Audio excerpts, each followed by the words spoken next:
Gembala kita semua. Selamat pagi teman-teman.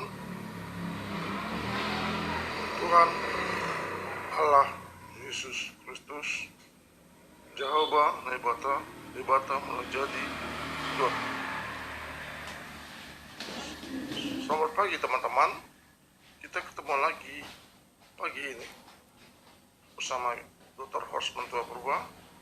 Ya, Dr. Horstman Tua Purba, dokter yang kita banggakan bersama-sama. Ya, hari ini kita bertemu dengan Horstman Tua Purba. Kita akan menyaksikan acara yang sangat menarik, lebih menarik dari acara yang sebelum-sebelumnya.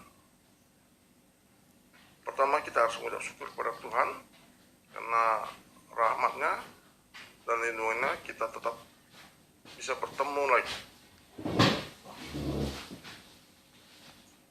Ya, saya harap kita bisa mengandalkan Tuhan dalam setiap perkara, baik perkara kecil maupun perkara besar. Hanya melalui Tuhan kita akan mendapatkan berkat dan kemegahan. Untuk itulah kita harus mengucap syukur, memuji Tuhan sepanjang masa, dari waktu, dari awal dan sampai kesudahannya.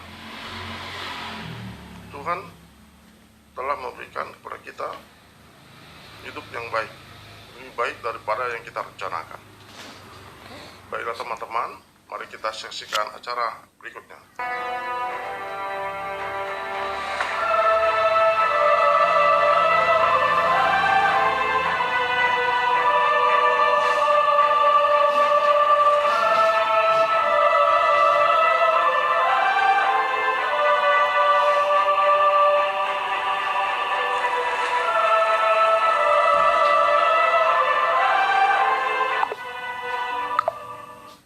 Allah menumbuhkan sifat seorang pemimpin dalam diri Musa.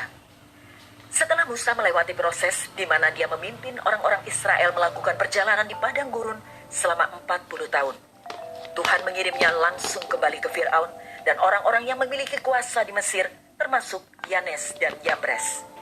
Namun, ini tidak akan menjadi perjalanan yang mudah yang diharapkan Musa. Raja Mesir tidak ingin kehilangan semua tenaga kerja gratisnya dengan mengizinkan Musa membawa mereka pergi. Sebagai akibatnya, langit menyala selama pertempuran yang terjadi antara Yahweh dan dewa-dewa Mesir. Musa adalah wakil Yahweh sementara Yanes dan Yambres mewakili kekuatan musuh. Pertimbangkan pertemuan dramatis di mana Musa berdiri di hadapan penguasa Mesir. Musa telah menanti untuk naik tahta di Mesir 40 tahun sebelumnya. Sekarang dia berusia 80-an. Pria tua itu memutuskan membela para budak. Keluaran 5 ayat 1. Kemudian Musa dan Harun pergi menghadap Firaun, lalu berkata kepadanya, "Beginilah firman Tuhan, Allah Israel, biarkanlah umatku pergi untuk mengadakan perayaan bagiku di padang gurun." Teriakan pembebasan, "Biarkanlah umatku pergi," muncul 9 kali dalam Keluaran 5 hingga 10. Reaksi awal Firaun adalah, "Siapa Tuhan? Siapa lagi Tuhan selain aku?" Dia merenung. Keluaran 7 ayat 8 hingga 12. Dan Tuhan berfirman kepada Musa dan Harun, "Apabila Firaun berkata kepada kamu, 'Tunjukkanlah suatu mujizat,' maka haruslah kau katakan kepada Harun, 'Ambillah tongkatmu dan lemparkanlah itu di depan Firaun,' maka tongkat itu akan menjadi ular." Musa dan Harun menghadap Firaun, lalu mereka berbuat seperti yang diperintahkan Tuhan. Harun melemparkan tongkatnya di depan Firaun dan para pegawainya, maka tongkat itu menjadi ular. Kemudian Firaun pun memanggil orang-orang berilmu dan ahli-ahli sihir, dan mereka pun, ahli-ahli Mesir itu, membuat yang demikian juga dengan ilmu mantra mereka. Masing-masing mereka melemparkan tongkatnya, dan tongkat-tongkat itu menjadi ular. Tetapi tongkat Harun menelan tongkat-tongkat mereka. Para ahli sihir mampu melakukan keajaiban-keajaiban nyata, bukan hanya trik-trik kekuatan gelap biasa. Yanes dan Yambres bisa melakukan hal yang sama seperti yang Musa lakukan ketika dia melempar tongkatnya dan berubah menjadi ular. Juga ketika Musa mengubah air menjadi darah, mereka dapat melakukan hal yang sama, mirip dengan Musa. Yanes dan Yambres bisa mendatangkan wabah katak.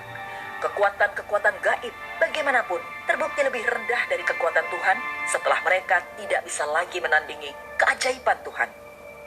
Kemampuan untuk melakukan keajaiban dengan kekuatan kegelapan dan keinginan untuk menerimanya sebagai yang otentik akan menjadi ciri akhir zaman. Wahyu 13 ayat 13 hingga 15. Dan ia mengadakan tanda-tanda yang dahsyat, bahkan ia menurunkan api dari langit ke bumi di depan mata semua orang. Ia menyesatkan mereka yang diam di bumi dengan tanda-tanda yang telah diberikan kepadanya untuk dilakukannya di depan mata binatang itu. Dan ia menyuruh mereka yang diam di bumi supaya mereka mendirikan patung untuk menghormati binatang yang luka oleh pedang, namun yang tetap hidup itu. Dan kepadanya diberikan kuasa untuk memberikan nyawa kepada patung binatang itu, sehingga patung binatang itu berbicara juga dan bertindak begitu rupa, sehingga semua orang yang tidak menyembah patung binatang itu dibunuh. Paulus mengamati orang-orang ini ketika membahas tanda-tanda akhir zaman. 2 Timotius 3 ayat 1 hingga 9. Ketahuilah bahwa pada hari-hari terakhir akan datang masa yang sukar. Manusia akan mencintai dirinya sendiri dan menjadi hamba uang. Mereka akan membual dan menyombongkan diri. Mereka akan menjadi pemfitnah. Mereka akan berontak terhadap orang tua dan tidak tahu berterima kasih. Tidak mempedulikan agama, tidak tahu mengasihi, tidak mau berdamai, suka menjelekkan orang, tidak dapat mengekang diri, garang, tidak suka yang baik, suka mengkhianati, tidak berpikir panjang, berlagak tahu, lebih menuruti hawa nafsu daripada menuruti Allah. Secara lahiriah mereka menjalankan ibadah mereka, tetapi pada hakikatnya mereka memungkiri kekuatannya. Jauhilah mereka itu. Sebab di antara mereka terdapat orang-orang yang menyelundup ke rumah orang lain dan menjerat perempuan-perempuan lemah yang syarat dengan dosa dan dikuasai oleh berbagai-bagai nafsu, yang walaupun selalu ingin diajar, namun tidak pernah dapat mengenal kebenaran. Sama seperti Yanes dan Yambres menentang Musa, demikian juga mereka menentang kebenaran. Akal mereka bobrok dan iman mereka tidak tahan uji. Tetapi sudah pasti mereka tidak akan lebih maju. Karena seperti dalam hal Yanes dan Yambres, kebodohan mereka pun akan nyata bagi semua orang. Sama seperti Yanes dan Yambres, pengadilan penyihir Mesir menentang Musa. Jadi orang-orang ini juga menentang kebenaran. Orang-orang yang berpikiran bejat, tidak memenuhi syarat dan tidak berharga sebagai guru dalam hal iman. Tetapi mereka tidak akan melangkah terlalu jauh, karena omong kosong dan ketidaktahuan mereka yang tidak berarti akan menjadi jelas bagi semua orang. Seperti yang terjadi pada Yanes dan Yambres. Apa kesamaan Yanes dan Yambres dengan guru-guru palsu di Efesus adalah bahwa mereka juga menentang kebenaran, memiliki pikiran yang bejat, dan ditolak sejauh menyangkut iman. Menariknya, nama Yanes dan Yambres tidak disebutkan dalam perjanjian lama, namun dapat dipahami bahwa mereka adalah dua kepala penyihir Mesir yang dipanggil Fir'aun untuk meniru mujizat yang dilakukan oleh Musa. Pengetahuan Paulus tentang kedua nama tersebut menimbulkan sebuah pertanyaan. Hal ini seharusnya tidak menimbulkan kesulitan, karena jika mereka tidak diturunkan oleh tradisi Yahudi, tidaklah masuk akal bahwa nama-nama itu bisa diberikan kepada dia dengan wahyu ilahi. Hal pentingnya adalah lawan Musa meniru karya-karyanya dengan mujizat palsu. Itulah tepatnya yang terjadi pada pemuja palsu yang Paulus tujukan, dan mereka menentang pekerjaan Allah dengan menirunya. Mereka memiliki cara keselamatan mereka sendiri. Singkatnya, mereka memiliki pengganti segala sesuatu dalam kekristenan. Orang-orang ini menolak kebenaran Allah dengan menghadirkan penyimpangan murahan dan terkadang dengan menggunakan ilmu sihir. Orang-orang ini memiliki pemikiran yang jahat. Roma 1 ayat 28 hingga 32.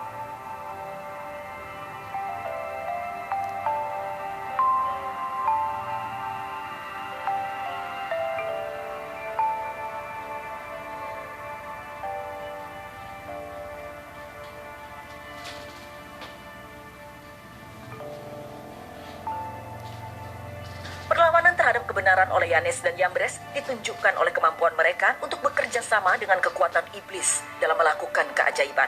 Di akhir zaman, manusia juga akan menolak kebenaran, bahkan akan seperti Yanes dan Yambres yang pada akhirnya dipermalukan dan terpaksa memberikan kemuliaan kepada Tuhan. Begitu pula orang-orang jahat di akhir zaman.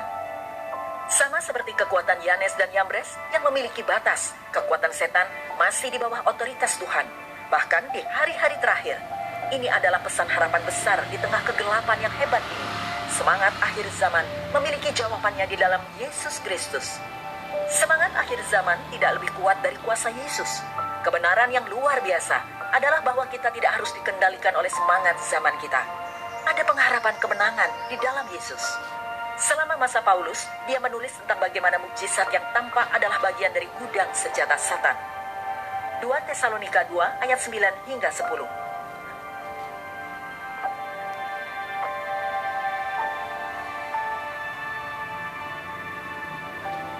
Oleh karena itu, mukjizat dapat digunakan untuk membuktikan bahwa sesuatu itu supernatural.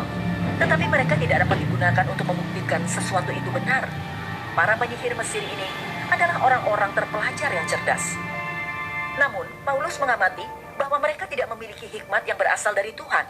Beberapa dari kita kagum dengan apapun kekuatan spiritual yang nyata tanpa hati-hati mempertimbangkan kekuatan nyata tersebut. Mungkin memiliki kekuatan jahat. Dan bahkan jika kekuatan baru tersebut tampaknya memiliki jawaban yang telah kita cari, kita tidak boleh tergoda olehnya, karena kekuatan iblis bisa menyamar sebagai malaikat terang. Jadi bukanlah suatu hal yang ganjil jika pelayan-pelayannya menyamar sebagai pelayan-pelayan kebenaran. Kesudahan mereka akan setimpal dengan perbuatan mereka. 2 Korintus 11 ayat 15. Oleh karena itu, tidak heran jika pelayan juga menyamar sebagai hamba kebenaran, yang akhirnya akan setimpal dengan perbuatan mereka. Hal itu tidak usah mengherankan, sebab iblis pun menyamar sebagai malaikat terang. 2 Korintus 11 ayat 14. Umat Allah diperingatkan untuk waspada akan peniruan. Dalam perikop ini, Paulus mengklarifikasi asal-muasal agama palsu, dan Satan adalah dalangnya. Sangat mudah bagi semua orang, termasuk orang Kristen, untuk disesatkan oleh penampilan dan rupa pada permukaan. Banyak orang hanya bisa mengenali kejahatan ketika kejahatan itu sendiri dengan berani menyatakan dirinya jahat. Dengan demikian, sangatlah bodoh jika kita hari ini tertipu oleh rupa dan penampilan luar. Secara umum dikatakan bahwa setan memiliki 3 bentuk di mana dia menggoda manusia, yaitu 1. Ular, 2. Singa yang mengaum, 3. Malaikat terang. Ada banyak penipuan di seluruh dunia karena Satan. Iblis bukanlah malaikat terang, dia hanya menyamar sebagai malaikat terang. Ini sangat menipu karena dia dulunya adalah malaikat. Orang Kristen harus mengenali dan menghindari pemalsuan, jebakan, dan tipu daya Satan.